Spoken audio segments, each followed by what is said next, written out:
49 అంటే సంతానం, 49 అంటే సంతోషం. 39 ఆంధ్రప్రదేశ్, తెలంగాణ. గత 2 నెలలుగా ప్రభుత్వానికి సంబంధించినటువంటి నుంచి ఏ విధమైనటువంటి ఆలోచన విధానంలో ప్రభుత్వం నడుస్తుందో మీ అందరూ గమనించుకుంటారు. ఎందుకంటే మీ అందరి భాగస్వామ్యంతో, మీ అందరి సహకారంతో ప్రజాపాలనలో ఎక్కడ కూడా ఎటువంటి చిన్న సంఘటన జరగకుండా రాష్ట్ర వ్యాప్తంగా 1,05,00,000 అప్లికేషన్ మనం ఏ పౌరుల మీద కూడా రూపాయి ఖర్చు లేకుండా స్వీకరించగలిగిన, అదేవిధంగా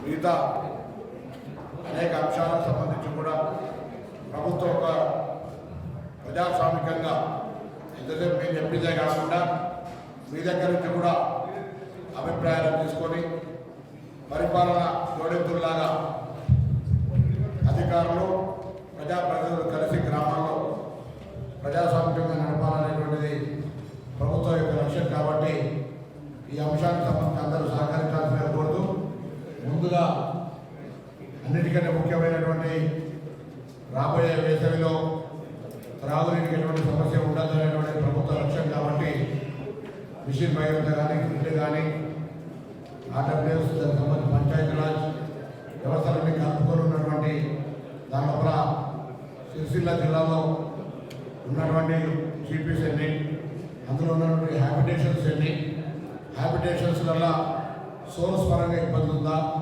స్టోరేజ్ పరంగా ఇబ్బంది ఉందా, డిస్ట్రిబ్యూటర్కి సంబంధించి ఇబ్బంది ఉందా, 3 కేటగిరీస్ లోపల, 3 స్టేజెస్ లోపల ఎక్కడెక్కడ ఇబ్బంది ఉన్నటువంటిది ఒక క్లారిటీ ఇస్తే దానికి సంబంధించి ప్రభుత్వం ఏదైనా ఎక్కడి నుంచి అయినా ఉన్నటువంటి నియోజకవర్గ వారిగా ఉన్నటువంటి కొంత నిధులు ఉన్నటువంటి పరిస్థితి కావచ్చు, లేదా మిషన్ భగీరథ గ్రిడ్ దగ్గర ఉన్నటువంటి నిధులు కావచ్చు, వాటన్నిటి ద్వారా సమస్య ఉత్పన్నం కాకుండా ఉంచేటువంటి ఒక ఆలోచనతో ప్రభుత్వం ఉంది. కాబట్టి నేను ముందు జిల్లా కలెక్టర్ గారు కూడా మిషన్ భగీరథకు సంబంధించినటువంటి కన్సల్ట్ ఆఫీసర్ను దాని మీద ఒక రిపోర్ట్ స్టడీ అంటే మొత్తం స్వరూపాన్ని చెప్పినట్టయితే సమస్య ఉన్నటువంటి వాస్తవ పరిస్థితులు చెప్పండి, దయచేసి హైట్ చేయాల్సిన అవసరం లేదు.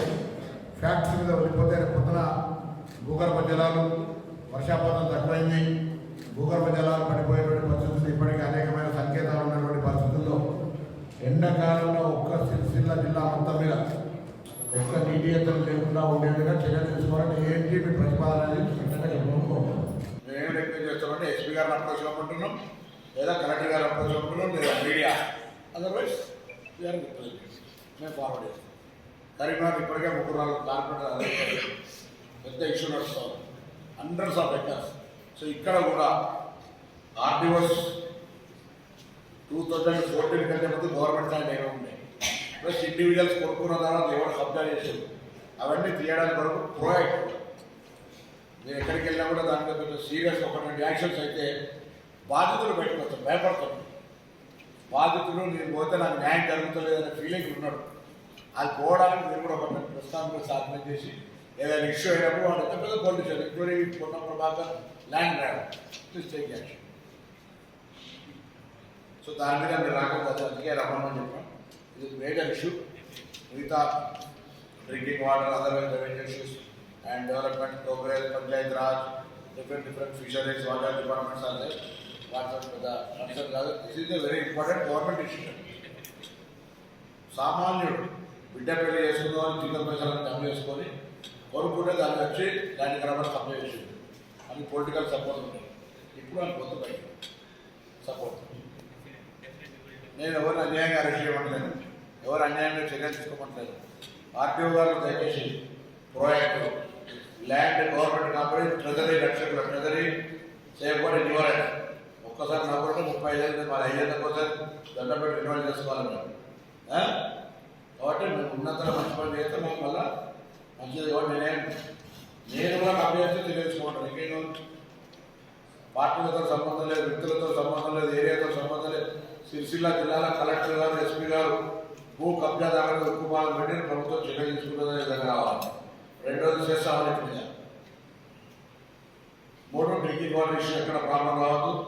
4 ఎడ్యుకేషన్ రిజల్ట్స్ బాగుండాలి.